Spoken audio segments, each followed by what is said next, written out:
Magandang hapon mga kamutmot, ay ngayon ay nandini kami sa ang tawag din ay Sitio Lanas, isa ho sa mga malalayong lugar din sa bayan ng Mamburao Occidental, Mindoro, at sumama ho tayo sa isang grupo ng mga kandidato dahil meron sila dito mga dalang regalo at pamasko, pambagong taon, habol sa bagong taon, ika nga, para sa ating mga katutubo. Isa ho ito sa mga malalayong komunidad ng ating mga kapatid na katutubo po dito sa Occidental Mindoro. Pero ito ho ay nasa bayan ng Mamburao.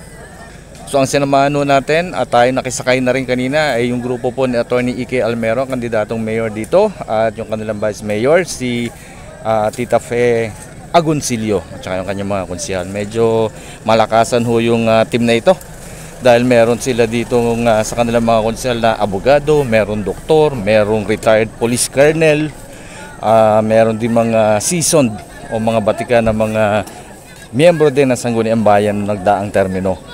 Ay ngayon ang mga dalaw natin ay di mga pangregalo para sa mga batang babae at batang lalaki at grocery items, food items para naman sa bawat pamilya. Ay di syempre through coordination na rin ito ng kanilang mga leader.